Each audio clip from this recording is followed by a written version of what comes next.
이틀 전 한국이 누리호 2차 발사를 성공한 시점을 기준으로 미국이 일본에 폭탄 발표를 해버렸습니다. 그동안 일본과 가장 강력한 동맹관계를 유지해오며 안보부터 경제까지 모든 분야에 걸쳐 협력을 하기로 약속했던 미국이 일본과의 모든 계약을 파기해버리고 한국과 엄청난 것을 준비 중이라고 밝히면서 일본은 그야말로 크나큰 충격에 빠졌습니다. 반면 한국은 그동안 일본이 미국의 최우방국으로서 누려왔던 막대한 특권을 모두 빼앗아오게 되어 초대박이 났는데요. 지금부터 이 놀라운 내용 최고 수익률 채널에서 여러분들에게 단독으로 전해드리겠습니다. 얼마 전 바이든 미국 대통령이 한국과 일본을 방문했을 당시 한국과는 구체적인 내용 없이 협력하자라고만 외친 반면 일본에서는 미국의 유인 달 탐사 프로그램 아르테미스에서 달에 착륙할 우주인 한 자리를 일본에 내주겠다라는 파격적인 발표를 했습니다. 미국의 아르테미스 프로젝트는 미국, 캐나다, 프랑스, 호주, 영국, 이탈리아, 싱가포르, 이스라엘, 한국 등 세계에서 가장 강력한 국가 20개국이 모여 나사를 비롯한 세계 각국의 우주기구와 우주 관련 민간 기업들까지 연계된 역사상 가장 거대한 국제 프로젝트입니다. 이렇게 중요한 프로젝트에서 미국이 일본에 우주 비행사 한 자리를 내주었다는 것은 일본 입장에서 엄청난 특혜인데요. 뿐만 아니라 일각에서는 달에서 얻을 수 있는 자원과 달 통치권도 일본에 상당 규모 나눠주려 했다고 전했습니다. 자, 그런데 이틀 전 한국의 누리호가 기적처럼 성공하면서 모든 것이 바뀌었습니다. 미국이 그동안 일본에 주었던 엄청난 특혜와 계약들을 모두 파기해버리고 대신 한국에 엄청난 특권을 줄 것이라는 소식이 전해졌습니다. 이틀 전 한국의 누리호가 성공적으로 궤도에 진입하자 외신들은 일제히 한국을 극찬하는 보도를 쏟아냈습니다. 한국의 미래 우주 발전 문이 열렸다. 한국이 세계에서 10번째 자체 위성을 발사했다. 한국 기술 크게 진일보. 한국 핵심 기술 확보 증명 등 신문 일면에 대대적으로 보도했는데요. 자, 그런데 더 놀라운 점은 바로 누리호가 궤도에 진입 후 완성체 모습이 완전히 공개되면서 그동안 베일에 쌓였던 한국의 극비 우주 기술이 공개되자 미국이 태도를 완전히 바꾸기 시작했다는 것입니다. 일각에서는 한국의 새로운 우주 기술을 본 미국이 그동안 일본에 주었던 모든 특권과 혜택을 모두 빼서 한국에 줄 것이라 말했는데요. 한국은 한순간에 초대박이 날 것으로 전망되고 있습니다. 이번 누리호의 성공으로 한국의 압도적인 우주 기술력이 입증되면서 그동안 단순 워크숍만 개최됐던 수준의 한국과 미국의 달자원 추출 기술 협력이 본격적인 궤도에 올라왔습니다. 한국지질자원연구원이 얼마 전 공개했던 달에서 주요 자원인 물, 산소, 수소, 광물, 헬륨3 등을 추출해 지구로 운반해 앞으로 전 세계 지구인들이 수십 년 동안 사용할 수 있는 대체 에너지를 제공한다는 지구 역사상 가장 큰 규모의 에너지 프로젝트를 미국과 한국에 본격적으로 적용시키기 위해 협력에 나섰습니다. 미국 나사 에임스 연구센터, 나사 존슨 우주센터, 나사 랭리 연구센터 등 ISRU 분야의 세계적 석학들이 모두 한국에 찾아오는 이례적인 일이 벌어졌습니다.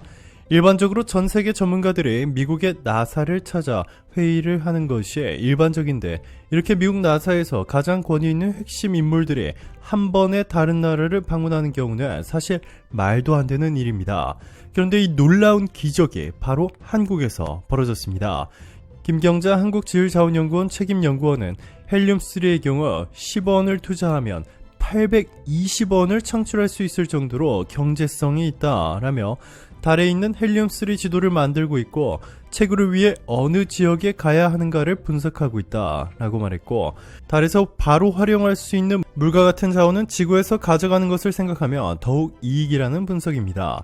김책임 연구원은 산소를 1세제곱미터 분량 지구에서 가져간다고 하면 무게가 630kg으로 1조 2천억 원 정도가 된다며 달의 극지에는 300ppm 100만 분의 1의 물이 있어 활용할 수 있고 물을 찾아내면서 나오는 부산물도 활용할 수 있다라고 전했습니다. 한국의 독자적이고 압도적인 채굴 기술과 세계를 선도하는 미국의 우주 기술이 합쳐지면서 한국과 미국의 달 자원을 독점할 것으로 전망되고 있는데요. 이르면 오는 2025년이면 달에서 광물을 채굴하는 것이 가능해질 것으로 예측되고 있습니다. 아르테미스 1이 사람을 태우지 않은 채 내년 2월 발사될 예정이고 2023년에 아르테미스 2가 발사, 2024년에는 아르테미스 3를 통해 1972년 이후 처음으로 우주인을 달에 착륙시킬 예정입니다. 이때부터 달 자원 탐사가 시작되고 2025년부터 채굴이 가능해진다는 것이 전문가들의 공통된 의견인데요. 달의 지하에 당초 알려진 것보다 많은 자원이 매장된 것으로 조사됐습니다. 오일 온라인 에너지 전문 매체 oilprice.com은 지난주 미 항공우주국 나사가 무선 주파수 기기를 이용해 달을 조사한 결과 철광석과 티타늄과 같은 금속이 예상보다 많이 매장된 것으로 나타났다고 보도했습니다. 지질 전문가들은 달뿐만 아니라 소행성에도 철광석과 니켈을 비롯한 자원이 지구보다 많이 매장된 것으로 보고 있는데요. 달과 소행성에서 생산되는 자원 규모는 최소 연간 1조 달러, 1300조 원이 넘을 것으로 전망되고 있습니다. 석유 한 방울 나지 않는 나라 한국이 단숨에 세계 최강의 에너지 부국이 되기 일보 직전인 상황이 만들어진 것입니다. 이뿐만이 아닙니다. 미국이 일본을 버리고 한국과 새롭게 강력한 협력체제를 만들어 동남아 지역에 대규모 투자를 단행할 계획이라 밝혀 일본에 큰 충격을 주었습니다.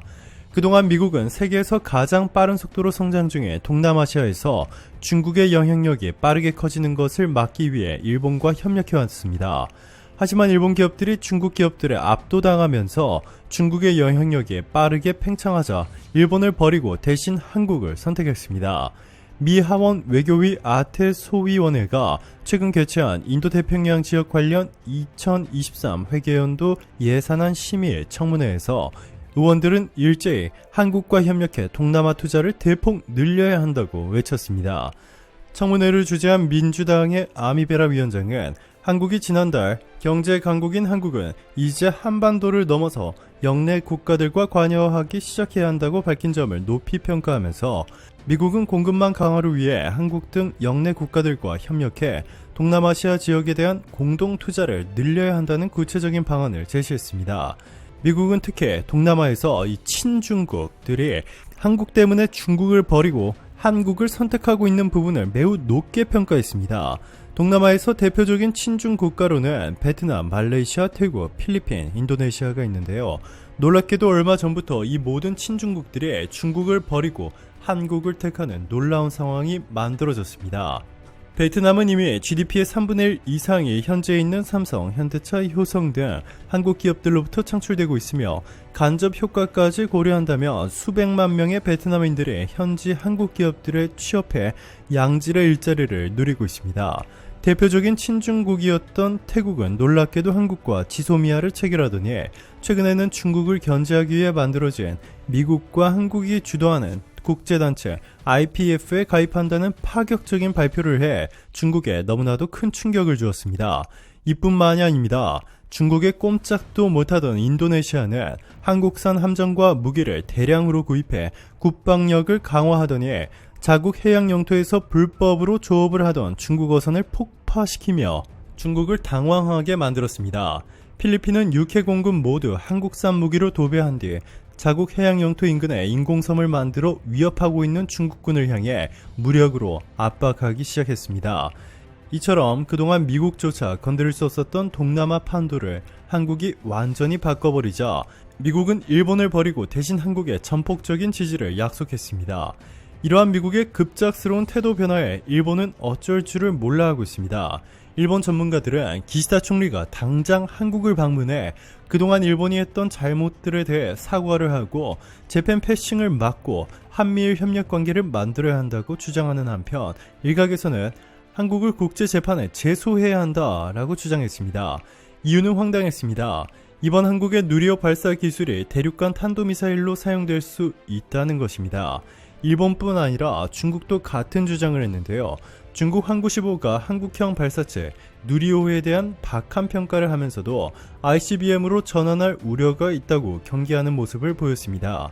중국 관영 언론 항구15는 누리호가 중국이 70년대 개발한 창정 2호보다 못하다고 평가했습니다. 항구15는 중국 우주 전문가 황즈청의 말을 인용해 누리호의 운반 능력은 중국 첫 로켓 창정 1호보다 높지만 종합적으로 창정 2호에 미치지 못한다 라고 말했습니다. 황즈청은 누리호의 3단 로켓은 액체 엔진을 사용했지만 고압 애프터버너를 채용하지 않았다면서 애프터버너에는 고도의 기술이 필요하기 때문인데 통상 15년 이상 걸린다 라고 주장했습니다. 이 중국 군사 전문가인 장 슈에펑은 누리호의 자체 개발 엔진인 KRE-075에 대해서 기술 개선이 없다라며 한국의 1세대 누리호 엔진에 사용된 러시아 RD-151 엔진보다 기술이 떨어진다라고 주장했습니다. 황수청도 한국이 ICBM을 만들 수 있다고 언급했는데요. 그는 한국의 발사체를 조금만 바꾸면 ICBM이 될 수 있다 라며 중국이 한국에 경고를 보냈다는 황당한 주장을 펼쳤습니다. 오늘도 감사합니다. 최고로 멋진 하루 보내시길 바랄게요.